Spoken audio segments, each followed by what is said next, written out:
You ever stand in a museum looking at a mummy behind the glass? You see this figure all wrapped up, and a little plaque says something like, Pharaoh, son of the sun god. And you just have to stop for a second. Thousands of people once fell to their knees before that person. They saw them as a living god. For that god, an entire civilization created wonders of math and engineering that we're still trying to figure out. So, let's get into it. It's a pretty wild thought, isn't it? An empire so powerful, it could build monuments that defy belief, all at the command of a ruler they thought was divine. So that really brings us to the big question, the one we're going to tackle here. How does a civilization that powerful, that advanced, and that divinely led just vanish? First off, we got to wrap our heads around the sheer scale of this thing. We're talking about 3,000 years. That's not some blip on the radar. That's an almost unimaginable stretch of time. Historians break it down into big chunks. You've got the Old Kingdom, that's pyramid building time, the Middle Kingdom, a sort of comeback era, and the New Kingdom, when Egypt was a full-blown empire. This isn't just a story, it's an absolute epic. So how in the world does a king become a god? Well, to figure that out, we have to go right back to the beginning. And it all starts with the one thing that made ancient Egypt possible: a river running through the middle of a desert. I mean, picture this. You're surrounded by endless sand and rock, but right down the middle flows the Nile, and every single year, like clockwork, it would flood. When the waters pulled back, they left behind this incredible, rich black soil. This wasn't just mud, it was a guarantee of food. While other places were dealing with constant uncertainty, Egypt had a surplus. And when you're not constantly worried about where your next meal is coming from, well, that's when you have time to think, to organize, and to start building something that lasts forever. But here's the thing. Egypt didn't just pop up as one giant, unified empire. Originally, it was two completely separate kingdoms. Down south, in the mountains, you had Upper Egypt. They had their own king with a distinct white crown and their own set of gods. And up north, in the marshy river delta, was Lower Egypt, with its own ruler wearing a red crown and different traditions. Two lands, two cultures, one river. And then one guy shows up and flips the whole script. His name was Narmer. He's the one who, through a mix of raw military power and smart politics, slammed these two lands together into one kingdom. Now, this wasn't just drawing new borders on a map. This was the birth of an idea: one Egypt under one ruler. And that act of unification, well, it had a huge spiritual consequence. You have to put yourself in their shoes.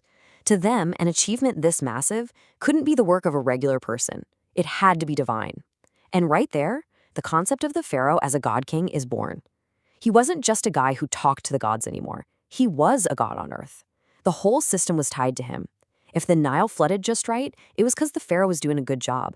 If a drought hit, it was his fault. Politics and religion were now the exact same thing. So, you've got a living god on the throne. What do you do with that kind of power? Well, you start building, not just for this life, but for the next one. You build for eternity. Just let this number sink in for a second. Several tons. That's the weight of a couple of cars. And that's not for a whole section of the pyramid. That's for one single block. And the genius behind it is just staggering. We're talking about more than 2 million of these blocks in the Great Pyramid alone. But they weren't just thrown together. They're aligned almost perfectly to north, south, east, and west, something they figured out by watching the stars. And you can get that idea of armies of slaves out of your head. That's Hollywood stuff. This was a national project built by skilled workers who got paid. They believed they were building a stairway to heaven for their god, and in doing so, securing their own eternal life. You can really see this focus on the afterlife in the ritual of mummification. It was this unbelievably detailed process. The brain was actually removed through the nose, but the heart, they believed the heart was the center of your intelligence and personality, so that stayed put. The other organs were carefully preserved in special jars. After weeks of being dried out, the body was wrapped in layers and layers of linen. The whole point wasn't just to keep the body from rotting, it was to prepare the soul's vehicle for its journey into the next world. But look, no empire's story is just a straight line going up, not even one run by gods. Egypt's 3,000-year history was more like a roller coaster, with incredible highs and some truly devastating lows. The first huge collapse happened when the thing they trusted most failed. The Nile. For years, the floods were too low, crops died, famine swept through the kingdom, and all of a sudden that god king who was supposed to control nature, well, he looked pretty powerless. People's faith was shattered, and so was the pharaoh's authority. The country broke apart as local governors started acting like they were the new kings. Centuries later, after Egypt had pulled itself back together, it faced a totally different kind of crisis, a technological shock. Invaders called the Hyksos showed up with weapons the Egyptians had never seen. Think about it. The Egyptian army was mostly guys on foot. The Hyksos rolled in with fast, horse-drawn chariots and bows that could shoot way farther and harder. It was like bringing a tank to a knife fight. And this wasn't just a military loss, it was a spiritual one. How could foreigners conquer the sacred land of a god? But here's where it gets really interesting. Instead of just crumbling, the Egyptians adapted. They learned. They essentially said, oh, you like chariots? We'll build better chariots. They mastered their enemy's technology, kicked the Hyksos out, and then went on the offensive.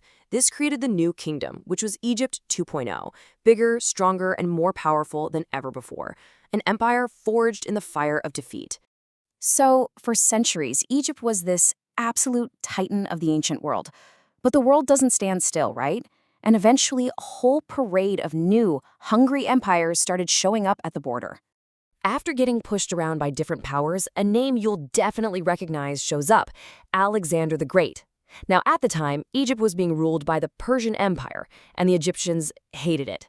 So when Alexander, the guy who just smashed the Persians, arrived, they didn't fight him. They threw the gates open and welcomed him as a liberator. They even crowned him pharaoh. Of course, Alexander dies young, and his massive empire gets carved up by his generals. Egypt goes to a guy named Ptolemy, and he starts a whole new dynasty. Now, these rulers, it was a total performance. On the outside, for the public, they were pharaohs. They built temples, wore the crowns, did all the rituals, but behind closed doors, they spoke Greek, ran the government from the new city of Alexandria, and were 100% a Greek kingdom wearing an Egyptian mask. And this all leads us to the final pharaoh, and the most famous one of all, Cleopatra. And look, you gotta forget the movie version for a minute.